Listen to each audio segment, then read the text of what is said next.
So with all, you have nootropics, right? And then the spicy nootropics we have aren't actually nootropics, are more like stimulants. So we have Adderall, Mhm. Vyvanse, what is it? Another one, Buteron. What is it? That's another one. Uh, Buperon, possibly. I think it has some dopaminergic mechanisms. Yeah, there's a ton of stuff. Adderall, Vyvanse, and there was another Oh yeah, one. Vyvanse, right? Yep. I mean, those are a lot of those are dopamine reuptake inhibitors. They basically just Mhm. make you keep more dopamine around, and that, yeah, I mean that is going to potently stimulate you. So they're useful. All of those kind of pharmaceutical, well known study drugs, effectively, can be useful. The problem with a lot of them is they come with side effects, first of all, but secondly, like, some of them can dysregulate dopamine receptors in a way, and general Yeah. dopamine signaling in a way which, when you get off of them and stop taking them, you do not function normally again, right? So and that's terrible, because I've got to pull guys out of those conditions sometimes. Mhm. The benefit of nootropics, and particularly like finding a couple stacks that work well for you, but maybe like Mhm. switching between them, not taking the same stack every day, is that you run a lot less of the risk of this receptor desensitization or kind of dysregulation of the dopaminergic or otherwise neurotransmitter systems. And so that's kind of the major benefit. Whereas with as Adderall, especially, man, I mean, it can crank your productivity up tenfold, right? No Yeah. question about it. The But then the the other side effects that yeah. the, So the the other one side was effects of Dex. Sorry, go sorry. ahead. The side. Okay. Timing.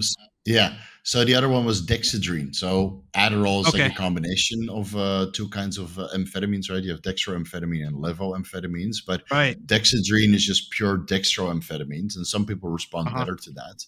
But Yeah. like in your professional experience, I've ran into a decent amount of people who use Adderall, Vyvanse, or dexedrine like daily for years because Yeah. it's a prescription medication. But Right. in your professional opinion, what should be like the maximum dosing of that? Like once a week, once every 2 weeks, and 5 milligrams, 10 milligrams. I know people that use 20 milligrams of Adderall per day, which is insane Yeah. to me. Yeah, I know, But it's a lot. Well, I mean, it should really, the dose is going to depend on you, because people respond differently to doses. But I think if you're going to be using Adderall specifically and some of these other analogs for brain performance, in order to avoid side effects, you're probably going to want to only dose them twice, three times a week max. That would be my oh wow. suggestion. Mm. Yeah, as to avoid some of these larger scale side effects, because I've had guys come to me with horror stories, and it took us 6 months, in some cases Yeah. longer, to get them out of it, to make them feel normal again. Everything from reduced cognitive function to reduced sexual function to anhedonia and a host of other things. And so, Oh man. 3 times a week max is what I would be suggesting. Now, you mentioned modafinil. Modafinil, though it does keep dopamine around, it's also got some Mm. other mechanisms and seems to induce less of the chance of some of these longer term side effects, or at Yeah. least side effects coming off, compared to Adderall or something. So, Right. that's a good option. But the beauty of nootropics is that a lot of them just don't do that, right? They're Yeah. Mhm. acutely they're acutely effective in a 4 to 6 hour window, call it, at Mhm. inducing, higher quantities or better signaling of neurotransmitters and neurotransmitter systems. And then, they're out of your system, right? They stop Yeah. working. Mhm. You go to sleep, you wake up, and the next day, most of them don't have very long half life. So you're not left with, any degree of side effects. And though nootropics are great, compared to Adderall, as an example, they're just a little. I mean, look, some nootropics you can get pretty much an Adderall-like effect, but Oh yeah. most yeah, but most Yeah. nootropics are not going to be as strong, but still very Mhm. strong. Mm. 80%, 85% as strong, and that's kind of, I think, that that gap where that other 15% used consistently is what gets people side effects. So the beauty of Yeah. nootropics is, just a little less potent but less side effects. And the good thing is, like you mentioned, it's short half life, so you can basically take it for the time that you want to be super productive for the Right, 5 hours of that day, and then do the right. medial task a little bit later in the day. But like Adderall, even a normal release, or the other dextroamphetamines, or modafinil, or dihexa, for example, right, Mhm. very long lasting. And if you already have Yeah, sleep issues on testosterone replacement therapy, this will make it infinitely worse, of right. course. funny, it's like I've used modafinil like for years, but at a very Mm, low dose of 50 milligrams per day, just to yeah, help with good dose. productivity. Yeah, It's a that's a good great dose. dose. And then at one point, I started doing research regarding fertility, and modafinil is not good for your fertility, clearly. Did not So know I that. stopped. Yeah, so I stopped that. There's quite a lot of scientific literature to support that. So I was like, okay, it's time to get my wife pregnant. No more modafinil. I stopped it one day to Right. the next. I slept maybe 10 hours instead of 8 hours for like 3 or 4 Yeah. days, and Uh, but nothing crazy withdrawal like you would have from SSRIs or Adderall, which I never had to withdraw from because availability in Thailand is it's basically not available here, so I don't have mm, access to it. Um, but modafinil is available, and I just stopped it cold turkey. In 4 days of more uh, sleep, and after that, it was fine. So that's that is of great. note. Yeah.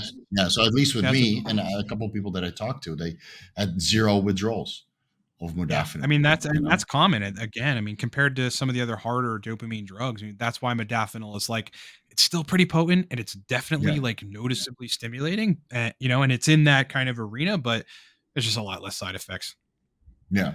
Yeah. And what about paracetams? I've never really dabbled much with those. Like, I saw, so you made a couple of videos about, and there's many different kinds, right? But can you Right. explain to us a little bit, like, what is like the best entry level paracetam, and then what what can we expect from that? They all do different things, Steve. They're like the one thing they all have in common is that they are forcing you to release more brain acetylcholine. Mm-hmm. And putting choline into motion is like focus, memory, some cases verbal fluency. And so they're very useful at doing that. So they all kind of do that at some level. Some of them are region specific. So like, aniracetam, as an example, is just one of the Mm-hmm. racetams, and that forces you to release more acetylcholine in the hippocampus, right? So that's kind of like Okay. memory centric. Whereas piracetam, which is the original racetam, they're Mm-hmm. all just drugs that affect brain acetylcholine, among other things, with the suffix racetam. Regular paracetam will make you fire choline at a faster rate. It acts as an agonist. It can act as an agonist at the acetylcholine receptor. So it's doing something slightly different. And then there's another racetam called phenylparacetam, Mm-hmm. which activates choline signaling and makes you function better, but it also is a mild dopamine reuptake inhibitor. So Okay. it'll make you keep a little more You're dopamine around. motivated. So you're getting this tandem approach of like two neurotransmitters heightened. So that's like a very, very potent, very Mm-hmm. widely used racetam, phenylparacetam. And some of the others are doing some of the same things. Um, Mm-hmm. Compared to those. And then there's like one sort of oddball racetam, and it's called fasoracetam with an F, fasoracetam. And that stuff make you release a little more choline, but largely it modulates the GABA B system, somewhat comparable to phenibut, but not as strong, but still Mm-hmm. good in a way that relaxes you. So Okay. so yeah, So could yeah, you go with phenylracetam during the day, and the what is it, fluororacetam, fasoracetam, basoracetam fasoracetam. later in the day? Yeah, you could take phenylparacetam. I think what you're Mm. referring to is Yeah, phenylparacetam, which is the dopamine reuptake inhibitor. During the day, get a lot of energy, get a lot of work done, and then if mm. you want to chill things out, you could take fasoracetam at night. Yeah, I mean, Oh many wow. people, clients, friends, ex girlfriends, like I've had take fasoracetam to sleep better. Uh, It is okay. useful in those regards. Yeah. So, and if you take that at night and you put one of those headsets on with like Spanish or Yeah. another language, would Yeah. you be able to absorb that?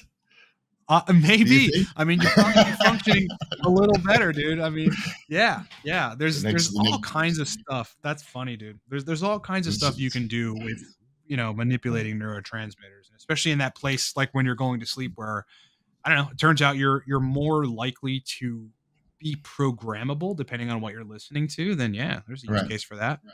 Yeah, I heard some people that do that kind of stuff. They start traveling a month later and they listen to that stuff when they're asleep, and then somehow they're able to listen to the language without Yeah, spending any waking hour on it. I'm like, dude. oh, that That sounds that interesting. so cool. That's so Yeah. cool. So, can you take any of these racetams with Upercine A? That sounds to be like a little bit counterproductive.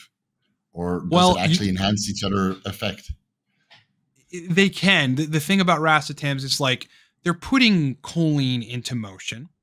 And Hmm. so, you usually want to have enough choline in the mix. So that's why usually people supplement with a choline precursor and Hmm. acetylcholine precursor while they're taking racetams. Otherwise, ensure you're getting eggs, beef, fish, anything that has choline in it Right.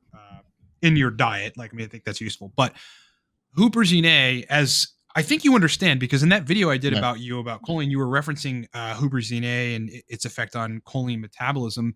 Mm. It's inhibiting the enzyme that breaks choline down. So you just accumulate a bunch of More. Yeah. choline. Yeah. So like that, you can. So that's useful when taking racetams, because the racetams are Mm. putting choline into use. The huperzine A is giving you more choline, but ultimately, like, you need to still be conscious of providing choline usually after you dose like aniracetam and huperzine A, because you're going to be putting all this Mm. choline into use. And so, you probably deplete the releasable pool to some extent. So it would be Right. useful to take like, maybe some choline the next day or something, or even later on that night, or just like eat some foods Mm. with eggs. But yeah, or some stuff with choline in it. But yes, racetams can stack with huperzine A because they're kind of complementing each other. You just got to be Oh, okay. careful on, yeah, the dosing Yeah. as far as Right. huperzine A is concerned. I don't know what doses in the product that you were mentioning, but Uh, between To, to, 40 to, and yeah, this is 200, I think. 200. 200, yeah, between Yeah. 40 and 200 micrograms is always a safe bet. Yeah. Right. Right. Yeah, I remember for myself when I was really overdoing the alpha GPC and the huperzine A, then I started getting a little bit of the cholinergic side effects. Yeah, totally. Was and so that's I've always been very mindful of not overdoing it. So like Right. one scoop of Grelamont Respawn has, what is it, 200 micrograms huperzine A and then 400 milligrams alpha GPC. So Yep. that feels like a good complementary stack. But I remember Yep. when I used to do like 600 milligrams alpha GPC or maybe even 1200 milligrams. And on top of the dietary choline that I would get, so like a bodybuilder diet, a Yeah. lot of eggs, a lot of beef.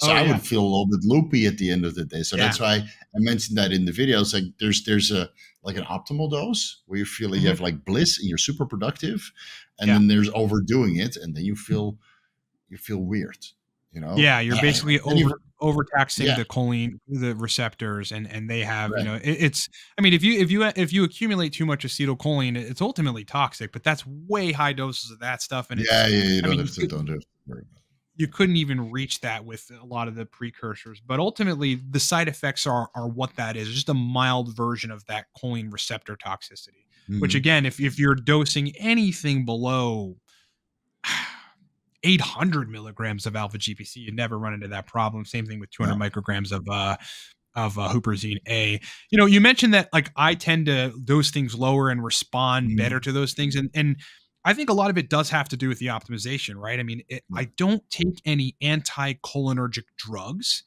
that are Mhm. messing with choline, and some people do, whether it's Mhm. an SSRI or whatever they're taking, right? And so like Right. they need higher doses of choline, and they can tolerate it fine.